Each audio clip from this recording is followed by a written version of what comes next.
Rob Reiner's name carries serious weight in Hollywood, not because of viral scandals or tabloid meltdowns, but because his story is quieter and in many ways more complicated. He was born into comedy royalty, surrounded by legends before he could even understand what fame meant. He went on to direct some of the most beloved films of all time. And yet, behind the scenes, there was pressure, heartbreak, and a series of personal battles that rarely made headlines. This is the story of Rob Reiner, Hollywood royalty, family legacy, and the quiet scandals no one really talks about, where ambition collided with expectation. Triumph masked isolation, and the cost of greatness was paid far from the spotlight.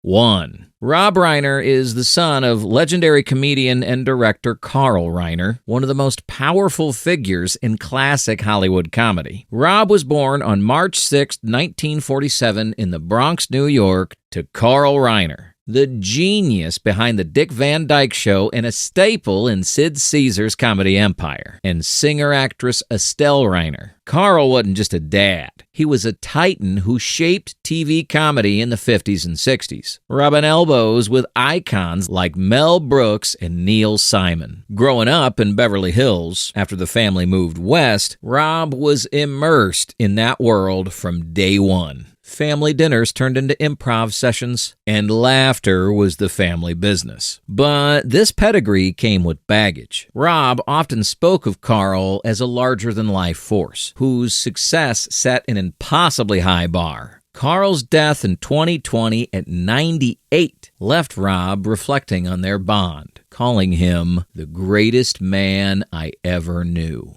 2. Growing up, Rob was surrounded by Hollywood elites like Mel Brooks and Dick Van Dyke. Imagine your childhood playdates involving comedy legends. That's Rob's reality. The Reiner home was a hub for showbiz heavyweights. Mel Brooks and Anne Bancroft were like uncles and aunts. Dick Van Dyke, a frequent visitor teaching young Rob pratfalls. And even Steve Martin dropping by for casual jams. Carl's collaborations meant Rob witnessed the creation of classics firsthand, like Brooks, The Producers, or Van Dyke's iconic show. Rob later joked in interviews that he learned directing by osmosis, eavesdropping on these giants debating scripts. But it wasn't all glamour. This elite circle exposed him to the industry's ruthless side early. Failed projects, bruised egos, and constant hustle, fueling both his ambition and his fear of being forever known as Carl's kid. It fueled his ambition, but also his insecurities, as he wondered if he'd ever escape being Carl's kid. Those formative years turned Rob into a sponge for storytelling, setting the stage for his own empire.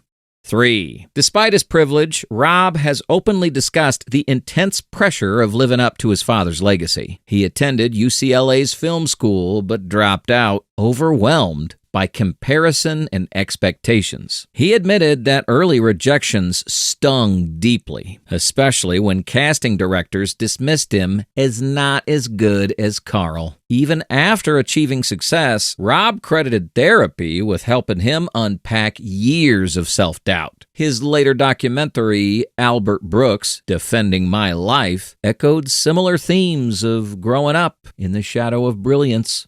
4. Carl Reiner's perfectionism strongly shaped Rob's directing style. Carl was famously demanding, rewriting scenes repeatedly and insisting every joke felt authentic. Rob absorbed those standards. On A Few Good Men, he reportedly pushed Jack Nicholson through multiple takes of the iconic "You can't handle the truth" speech until it was razor sharp. Carl mentioned Rob early on, offering notes during This Is Spinal Tap. Rob later said those high standards made me who I am, though they also contributed to workaholic tendencies.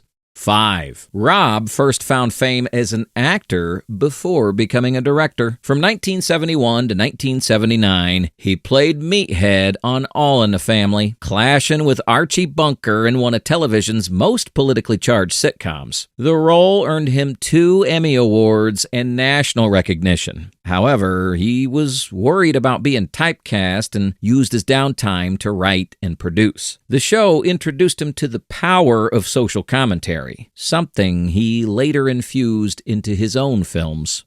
6. His transition from sitcom actor to director surprised Hollywood insiders. In 1984, Rob co-wrote, starred in, and directed This Is Spinal Tap, a low-budget mockumentary that became a cult classic and essentially invented the genre. Skeptics who dismissed him as meathead were silenced as hit after hit followed. Co-founding Castle Rock Entertainment in 1987 further cemented his influence, producing Seinfeld, The Shawshank Redemption, and more. 7. From the mid-1980s through the 1990s, Rob directed an extraordinary run of iconic films. These included Stand By Me, The Princess Bride, When Harry Met Sally, Misery, A Few Good Men, and The American President. His versatility, effortlessly moving between comedy, romance, suspense, and drama, set him apart. Collaborations with writers like Nora Ephron and Aaron Sorkin highlighted his ability to elevate strong dialogue with emotional depth. 8. Behind the scenes, his personal life was unraveling during his greatest professional successes. While directing back-to-back hits, Rob's marriage was collapsing, and emotional exhaustion set in. He threw himself into work, often using filmmaking as an escape. Friends later described the era as one of outward triumph and private isolation, with fame amplifying personal strain rather than easing it. 9. Rob married actress Penny Marshall in 1971, forming one of Hollywood's most beloved comedy couples. Penny, known for Laverne and Shirley, had previously lost the role of Gloria on All in the Family to Sally Struthers. The couple adopted Penny's daughter Tracy and built a blended family. However, by 1981, career pressures and emotional distance led to divorce. Though the split was painful, they remained publicly amicable and continued collaborating professionally. 10. The divorce deeply affected Rob emotionally and creatively. He described the breakup as devastating and sought therapy during the aftermath. The emotional fallout directly influenced When Harry Met Sally, with Billy Crystal's character reflecting Rob's post-divorce cynicism about love. Though he later married photographer Michelle Singer in 1989, beginning a long, stable partnership, the emotional scars of that period lingered.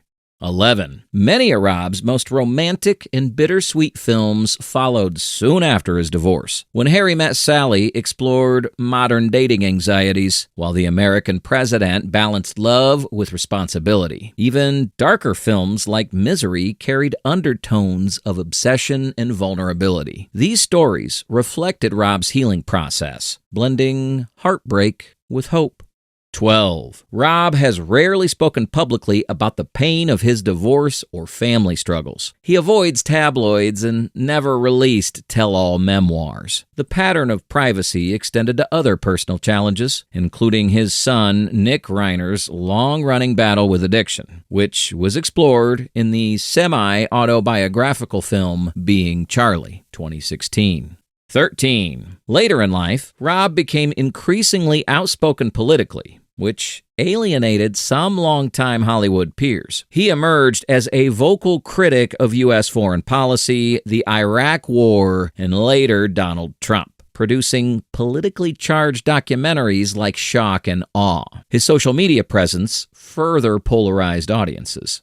14. Reiner's off-screen persona became divisive. While fans admired his activism on gun control, anti-smoking campaigns, and progressive causes, critics labeled him preachy. This created a dual public image: beloved filmmaker, polarizing political figure. 15. Some studios reportedly distanced themselves due to his politics. While never officially blacklisted, insiders suggested his activism made certain executives hesitant. Post-2016, he gravitated towards smaller projects and independent films rather than major studio releases.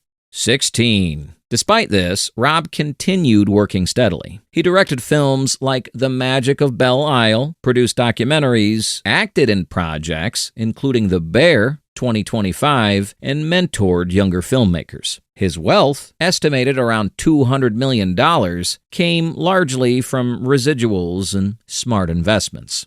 17. Unlike many of his contemporaries, Rob avoided major public scandals. No arrests, no #MeToo allegations, no tabloid implosions. His reputation remained largely intact, built on professionalism and restraint. 18. His so-called quiet scandals centered on private pain rather than public disgrace. These included fractured relationships, political fallouts, and his son Nick's addiction struggles, which placed immense emotional strain on a family without ever becoming tabloid fodder. 19. Rob has described his life as a balance of privilege, pressure, and regret. He has openly acknowledged the cost of success, missed family moments, emotional distance, and relentless expectations, while still expressing gratitude for his career and upbringing. 20. Today, Rob Reiner is seen as both Hollywood royalty and a deeply private man. Still alive and active, his legacy rests not only on iconic films, but on a life defined by inherited greatness, personal struggle, and quiet endurance. His story serves as a reminder that even the most privileged paths carry hidden costs. Rob Reiner's story isn't just about fame, hit movies, or Hollywood bloodlines. It's about what happens when greatness is inherited, chased, and questioned for an entire lifetime. Behind the laughter, the love stories, and the unforgettable lines, there's a man navigating pressure, regret, and private pain without ever imploding publicly. His career proves that legacy isn't something you're born into. It's something you survive, reshape, and ultimately define on your own terms. In an industry built on spectacle and scandal, Rob Reiner's most remarkable achievement may be how much of himself he kept out of the spotlight. If these revelations hit home, like, subscribe, and comment. What's your favorite Reiner film? How do you think his activism shaped his career? Thanks for watching. Honor the legends while we can.